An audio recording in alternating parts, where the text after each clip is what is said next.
Personally میں آپ کو بتاؤں کہ میرے لیے یہ سیشن تیار کرنا یا اس کی تیاری کرنا جیسے حسب معمول ہوتا ہے یہ تھوڑا سا مشکل ہو رہا تھا۔ وجہ اس کی یہ تھی کہ اس میں درمیان میں اتنے زیادہ ایموشنل سین ہے نا کہ آپ اس میں یعنی ٹیکنیکل یہ دیکھیں کہ اس کی سلائڈ کیسے بنانی ہے یا اس کے سین اے آئی سے کیسے بنانے ہیں، اس کے بجائے مطلب جو بھی مسلمان پڑھے گا وہ ان میں کچھ خود بھی ایموشنل اس سے کنیکٹ ہو جائے گا۔ تو خاص طور پر کچھ واقعات اس حصے کے ایسے ہیں کہ بڑی گہرائی سے ہمیں اندازہ ہوتا ہے کہ جناب رسول اللہ صلی اللہ علیہ وسلم نے صحابہ کرام رضوان اللہ عنہم اجمعین کی تربیت کس انداز میں فرمائی تھی کہ ان میں سے ہر شخص وہ مسلمانوں کے مفاد کو جو اپنی دانش میں اپنی سمجھ کے مطابق وہ یہ سمجھ رہا تھا کہ مسلمانوں کا مفاد اس میں بہتر ہے، وہ مطلب اس کے لیے انتہائی زیادہ پریشان ہو رہا تھا۔ یعنی عام طور پر یہ ایک بڑے غور کرنے کی بات ہے جب کسی کلچر کے اندر کوئی لیڈر کوئی ڈیسیجن لے رہا ہو اور لوگ اس کے ساتھ کھڑے نہ ہوں تو بہت زیادہ سے زیادہ یہی ہوگا کہ یار ٹھیک ہے بھائی، اگر ہماری بات نہیں مان رہے ہو تو نقصان ہوگا۔ لیکن صحابہ کرام رضوان اللہ عنہم اجمعین اسی آج کے انشاءاللہ حصے میں ہم دیکھیں گے کہ کچھ فیصلوں سے وہ راضی نہیں تھے، تو اب وہ دو متضاد کیفیات میں پھنس گئے تھے۔ ایک یہ کہ امت یا مسلمانوں کا اجتماعی مفاد جو وہ اپنی آنکھوں سے دیکھ رہے تھے، اور قریش جس طریقے سے بار بار مختلف شرائط کے ذریعے سے اس کو پامال کر رہے تھے، تو یہ پرسنلی نہیں، امہ کے لیے یا مسلمانوں کے لیے ان کے دل شدید غمگین تھے۔ دوسری جانب وہ جناب رسول اللہ صلی اللہ علیہ وسلم کو دیکھ رہے تھے جن سے وہ بے پناہ محبت کرتے تھے کہ آپ ایک کے بعد ایک انتہائی سخت اور کڑی شرط آپ مانتے جا رہے تھے، اور آپ کے ساتھ جو اطاعت کا اور محبت کا اللہ کے نبی صلی اللہ علیہ وسلم کا تعلق تھا، ان باتوں کی وجہ سے وہ ایک عجیب جذباتی کشمکش میں تھے۔ ان میں سے جو زیادہ اللہ کے نبی صلی اللہ علیہ وسلم کے قریب تھے وہ اظہار بھی فرما رہے تھے،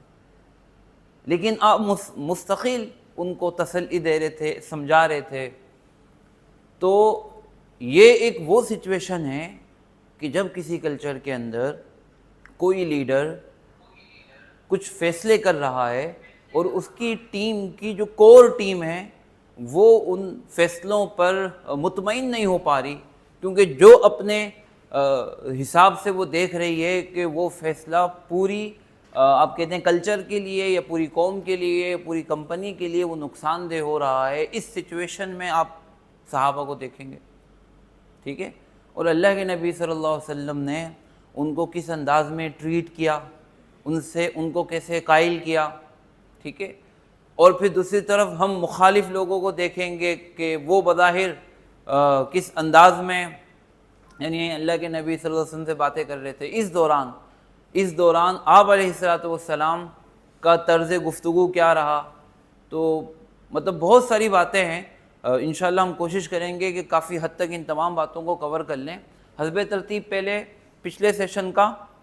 مختصر انداز میں خلاصہ کر لیتے ہیں۔ حضرت عثمان رضی اللہ تعالیٰ عنہ کو قریش کے پاس باقاعدہ سفیر بنا کے بھیجنا طے ہوا تھا، ٹھیک ہے، یہ بات ہمیں یاد ہے، اور ایسا کیوں تھا اس پر بھی ہم نے گفتگو کی تھی، ہمیں یہ بھی یاد ہے، ٹھیک ہے۔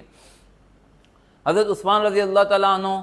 کو 3 باتیں اللہ کے نبی صلی اللہ علیہ وسلم نے فرمائی تھی۔ جو بھی گفتگو حضرت عثمان سے فرمائی تھی انہوں نے اس کو ایک سمری بنا کے ایک بڑے منظم انداز میں حضرت عثمان رضی اللہ تعالیٰ عنہ نے قریش سے گفتگو بات چیت کی۔ ان کے انتخاب کی ایک بڑی وجہ مکہ میں ان کی حمایت تھی، خاندان کا مضبوط ہونا تھا، دشمن کی صفوں میں ان کے قریبی لوگوں کا موجود ہونا تھا۔ یہ تمام باتیں جو اللہ کے نبی صلی اللہ علیہ وسلم اور حضرت عمر رضی اللہ تعالیٰ عنہ کے مشورے سے ان کے انتخاب کی وجہ بنی تھی، یہ تمام باتیں درست ہوئی، ٹھیک ہے۔ صرف ایسا نہیں تھا کہ سوچا جا رہا تھا، بلکہ واقعی میں ان کو پذیرائی ملی، ان کو قبول کیا گیا، ان کو پناہ دی گئی، اور انہوں نے جو کام اللہ کے نبی صلی اللہ علیہ وسلم نے ان کے ذمے لگایا تھا کہ ایک تو واضح طور پر اسلام کی دعوت دینا، نمبر 2 یہ بتانا کہ ہم عمرہ کرنے آئے ہیں اور ہمارا کوئی مقصد نہیں ہے، لہذا ہمیں عمرے کی اجازت ملنی چاہیے اور ہم خاموشی سے عمرہ کر کے چلے جائیں گے۔ نمبر 3 مکہ میں جو مسلمان ہیں ان سے ملاقات کرنا، ان کو وہ غموں میں، پریشانیوں میں، تکلیفوں میں، اذیتوں میں ہیں، ان کو یہ سمجھانا کہ عنقریب یہ تمام چیزیں ختم ہو جائے گی اور آئندہ کے لیے بشارت دینا، اور جناب رسول اللہ صلی اللہ علیہ وسلم کا سلام پہنچانا۔ یہ 3 کام حضرت عثمان مستقل کرتے رہے، اور وہ بھی ان لوگوں میں تھے جو احرام پہن کر عمرہ کرنے کے لیے آئے تھے، ان کو یہ پیشکش بھی دی گئی، لیکن انہوں نے اللہ کے نبی صلی اللہ علیہ وسلم کی محبت میں اور ادب میں انہوں نے یہ پیشکش کو قبول نہیں کیا، حالانکہ کچھ لوگ یہ سمجھ رہے تھے کہ شاید وہ عمرہ کر لیں گے کیونکہ موقع مل گیا ہے۔ بہرحال حضرت عثمان نے یہ پیغام پہنچایا۔ اس دوران ہوا یہ کہ کچھ تاخیر ہو گئی، اور عام طور پہ سمجھا جا رہا تھا کہ 1-2 دن میں وہ واپس آ جائیں گے، ان کو 3 دن ہو گئے۔ اب ایسا کوئی کمیونیکیشن مستقل درمیان میں نہیں ہو رہی تھی کہ وہاں پل پل کی اطلاع یہاں حضرت عثمان مسلمانوں کو پہنچائیں حدیبیہ میں جو مقیم تھے، لہذا کیونکہ یہ کمیونیکیشن نہیں ہو سکی تو کچھ غلط فہمی پھیل گئی، اور ایک افواہ کی صورت میں ان کی شہادت کی خبر مسلمانوں کو پہنچی۔ اور اس میں نے آپ سے ایک بڑی اہمیت سے یہ بات کہی تھی کہ اللہ کے نبی صلی اللہ علیہ وسلم نے اس موقع پر آپ علیہ الصلوۃ والسلام نے اس بات کا اہتمام نہیں کیا جو کہ آپ کی عادت تھی کہ ہر آنے والی خبر کی آپ تحقیق کرتے تھے۔ اس کی ایک بڑی وجہ یہ بھی تھی کہ اس کو کنفرم کرنے میں کہیں ایکشن کا موقع نہ نکل جائے۔ ایک بڑی وجہ اس کی یہ بھی تھی کہ آپ علیہ الصلوۃ والسلام نے جو آگے کی اسٹریٹجی اسی وقت فوراً سے پلان کی، اگر یہ خبر جھوٹی ہوتی تو بھی اس کا مسلمانوں کو نقصان نہیں ہوتا، اس کا فائدہ ہی ہونا تھا، اور اس کا فائدہ ہوا جیسا کہ ہم نے دیکھا۔ ٹھیک ہے، حضرت عثمان نے طواف سے انکار کیا، اور اللہ کے نبی صلی اللہ علیہ وسلم نے ان سے بڑا اچھا حسن ظن رکھا، اور جیسے ہی یہ خبر ملی اللہ کے نبی صلی اللہ علیہ وسلم نے بیعت کی۔ اب وہ مسلمان جو پچھلے کم از کم 10-12-15 دنوں سے 2 ہفتوں سے وہ مسلمان جگہ جگہ پہ ان کو اہل مکہ کی طرف سے روکا جا رہا تھا، اور اللہ کے نبی صلی اللہ علیہ وسلم ان کے جذبات کو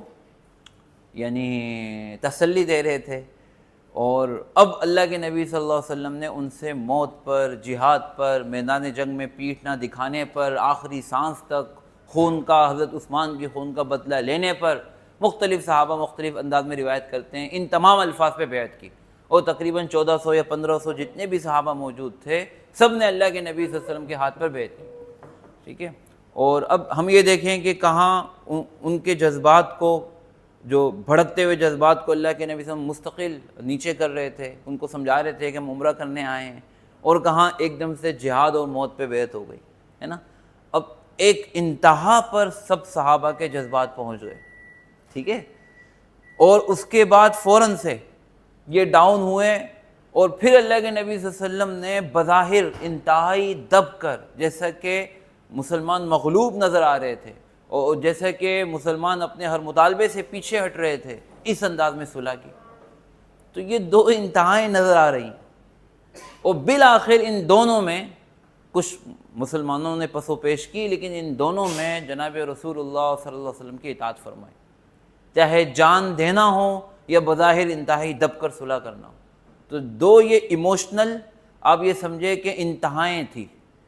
ایک میں جذبات کو عروج حاصل تھا اور ایک میں جذبات کو بالکل گلا گھونٹ کر مارا جا رہا تھا بظاہر، ہے نا۔ بہرحال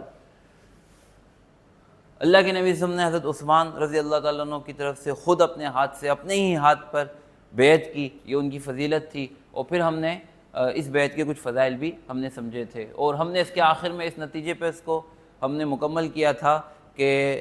حضرت عثمان رضی اللہ تعالیٰ عنہ کے یہ ایک امن کے اور صلح کے پیغام کو پہنچانے کے باوجود بھی قریش مکہ ابھی تک تذبذب کا شکار تھے، اور وہ فیصلہ نہیں کر پا رہے تھے،